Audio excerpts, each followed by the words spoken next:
What if the most powerful person in the room isn't the one speaking?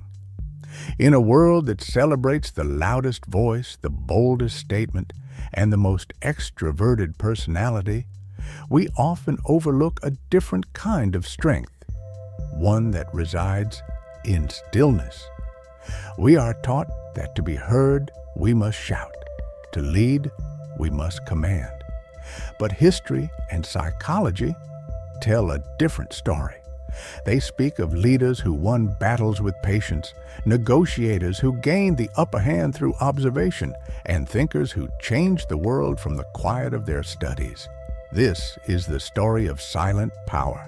It's the strategic advantage of the listener, the unshakable confidence of the self-assured, and the profound influence of those who choose their words with the precision of a surgeon. We will journey into the minds of the quiet, exploring the neurological and psychological foundations of their strength. Prepare to discover why, in the high-stakes game of influence and power, the most formidable weapon is often the one that is never spoken. In the theater of modern life, we are taught to equate volume with value. The loudest voice in the meeting, the most frequent commenter, the one who dominates the conversation. These are the figures we often mistake for leaders. Society has built a pedestal for the extrovert, celebrating boisterous confidence as a sign of competence and strength. This fundamental misconception casts the quiet individual in a shadow of doubt, their silence often misinterpreted as disinterest, insecurity, or lack of ideas. Yet, this is a profound error in judgment. True power does not need to shout its own name from the rooftops. It is not measured in decibels, but in impact. Consider the corporate ecosystem, the loud, ineffective manager who fills meetings with noise but little substance, versus the quiet executive whose rare interjections can pivot the direction of an entire company.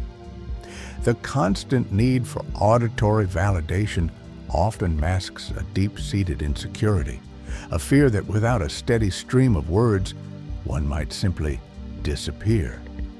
The psychologically powerful understand this instinctively. They know that presence is not proclaimed, it is felt. Their silence is not an absence, but a carefully guarded space where thought and strategy can flourish, far from the distracting clamor of the crowd. While talkers are busy broadcasting, the silent are engaged in a far more powerful activity, reconnaissance. To the untrained eye, they may appear passive, but their minds are furiously at work, absorbing a constant flow of data. Every conversation is a treasure trove of information, glimmers of personal fears, whispers of corporate ambition, the faint echo of past regret. This is the strategic advantage of the listener. They are not merely hearing words, they are deciphering the complex layers beneath them. They notice the hesitation in a voice, the subtle shift in tone when a sensitive topic is broached, an agenda hidden behind a veneer of casual chatter. Think of the intelligence operative in a foreign embassy, blending into the background of a lavish party in the shadowy alleys of Cold War Berlin. They are a ghost, their purpose not to be seen or heard, but to listen. They collect fragments of conversations, observe alliances forming and fracturing over clinking glasses, and piece together a mosaic of truth that no single speaker intended to reveal. By the time the silent person decides to contribute, their input is not a speculative opinion. It is a calculated move based on a comprehensive map of the social and political landscape that they have meticulously constructed. Their silence is not passive. It is a weapon of perception, allowing them to see the entire chessboard while others, lost in the noise of their own voice, see only their next, often flawed, move.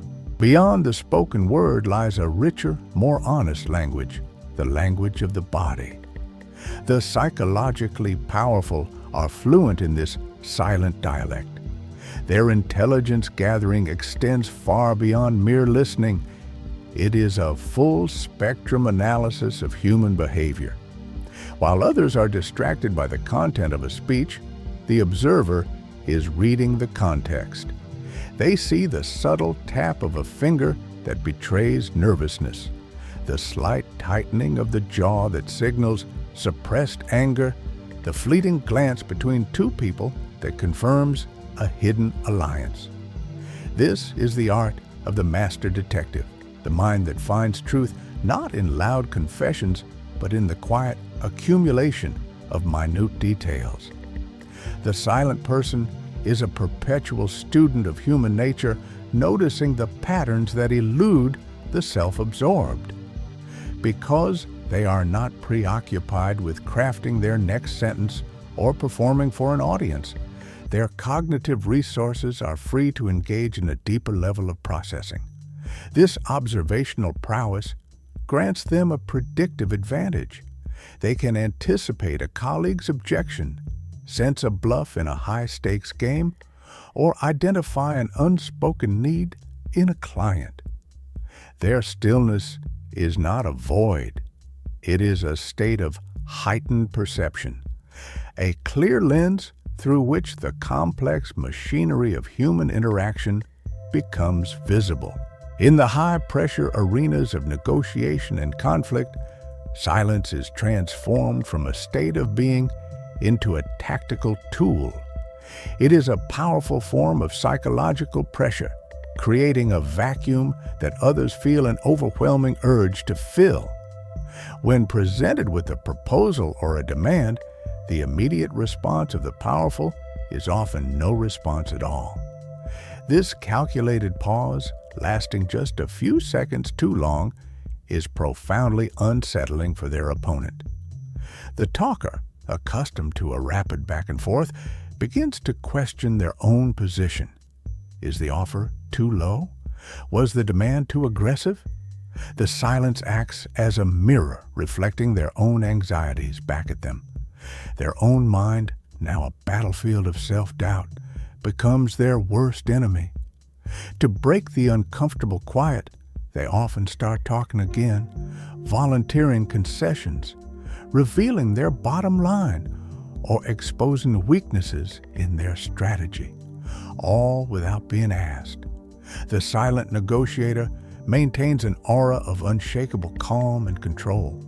Their stillness itself projects absolute confidence.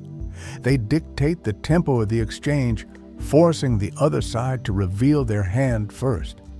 In a heated argument, refusing to be drawn into a shouting match diffuses the aggressor's momentum. It is a non-confrontational show of strength, communicating that one will not be rattled or provoked by emotional outbursts. In these moments, silence is not weakness. It is an impenetrable shield and a sharp, strategic weapon. The ultimate power of the silent person is revealed not in their quiet, but in the moment they choose to break it. Because they speak so infrequently, their words land with an extraordinary gravity. This is the culmination of their journey, the result of their listening, their observation, and their strategic patience. Their words are not idle chatter, filling empty air. They are forged in the crucible of thought, refined by deep analysis, and aimed with precision. Think of a revered judge in a complex case. After days of testimony, their final verdict, delivered in a few carefully constructed sentences, carries the weight of all the evidence that came before it. Similarly, the respected leader who remains quiet through a chaotic debate, only to offer a single, insightful solution that cuts through the noise and realigns the entire group. Their economy of language ensures that nothing is wasted. While the words of the perpetually verbose become a devalued currency, lost in a sea of noise, the words of the quiet are like rare coins, valuable, memorable, and impactful. This is the principle of less is more in its most potent form.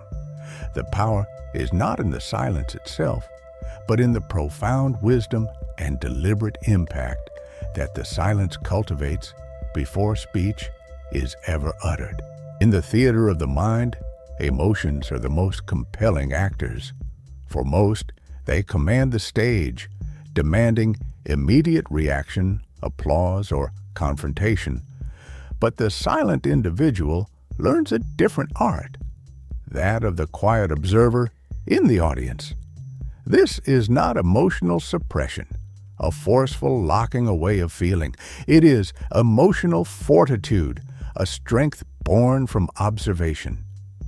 To be silent is to give yourself the space to witness the rise of anger, the swell of joy, or the pang of unease without being immediately swept away.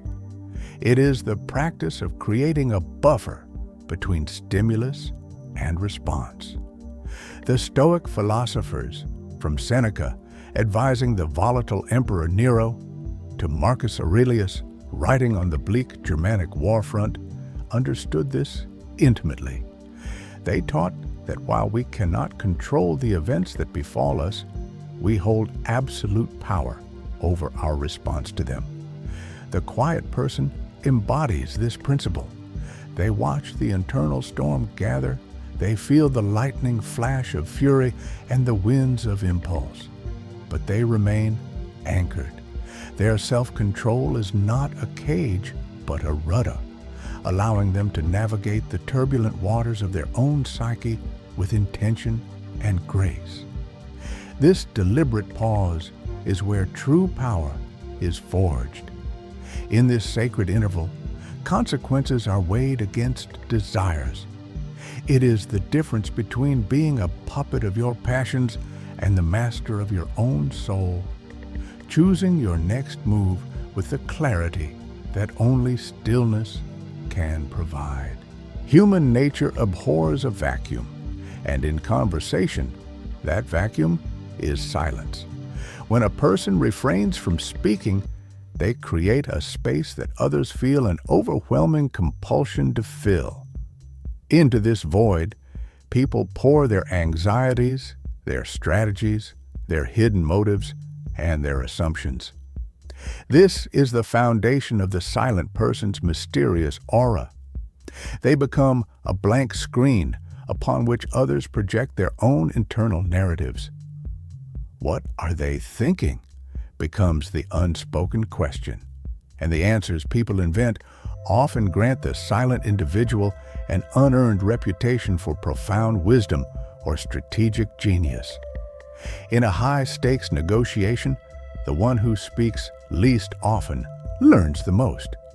By simply listening, they allow their counterparts to reveal their weaknesses, their deadlines, and their desires without giving away anything in return.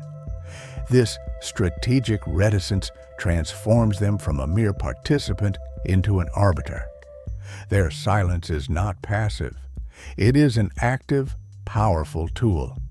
It builds a perception of authority, suggesting a confidence so deep it requires no verbal validation. They hold their cards close, compelling everyone else at the table to show their hand first.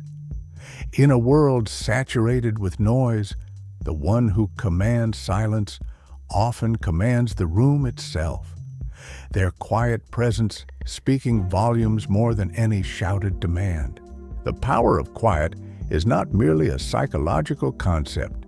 It is etched into the very architecture of our brains. Through a process known as neuroplasticity, our experiences and habits physically reshape neural pathways. The practice of stillness and mindful observation is a powerful sculptor of this internal landscape. At the forefront of this transformation is the relationship between two key brain regions. The prefrontal cortex, our brain's calm and rational chief executive, and the amygdala, the primal, hypervigilant, alarm system.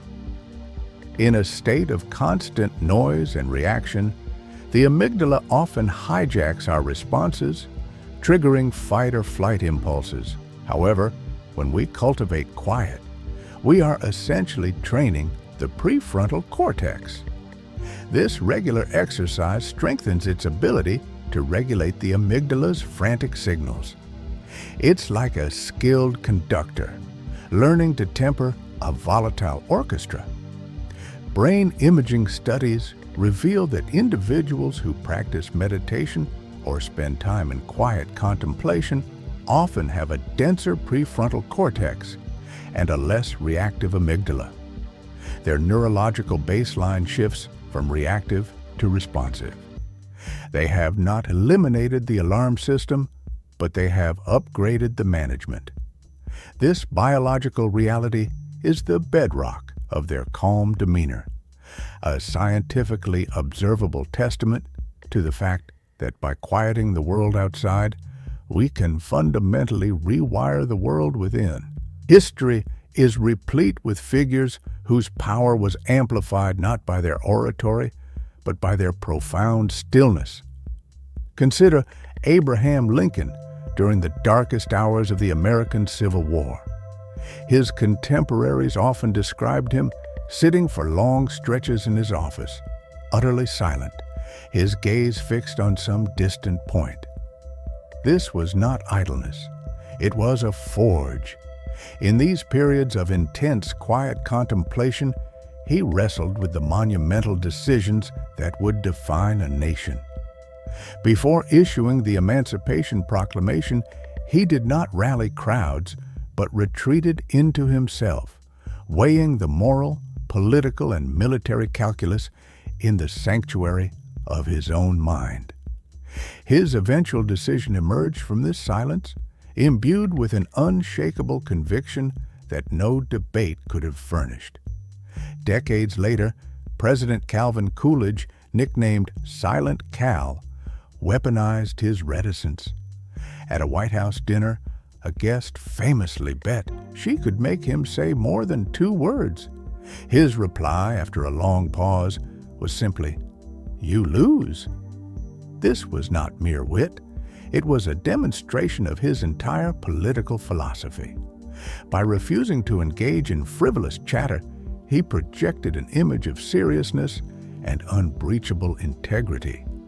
For these titans, silence was not an absence of words, but a presence of mind, a strategic tool, and the source of their enduring authority. In our hyper-connected, relentlessly noisy modern world, the pursuit of quiet can feel like a radical act. But cultivating inner stillness is not about retreating to a monastery or renouncing society. It is about weaving small, deliberate moments of quiet into the fabric of daily life. It is the conscious choice to listen fully in a conversation before formulating a reply. It is the 5-minute walk without headphones, simply observing the rhythm of the city. It is learning to sit with your own thoughts without immediately reaching for a distraction. This practice is akin to tending a garden. It requires patience and consistency. You must actively pull the weeds of digital notifications, endless scrolling, and the pressure to have an immediate opinion on everything. The goal is not to achieve an empty mind, but a clear one. It is about building an inner sanctuary, a place of calm and perspective that you can access even in the middle of a storm. This cultivated stillness becomes a wellspring of power. It enhances creativity, deepens relationships, and fosters resilience. It is the final understanding that quiet is not a void to be filled, but a profound presence to be discovered. It is the space where we can finally hear ourselves think, and in doing so, find the strength to act with true purpose and clarity.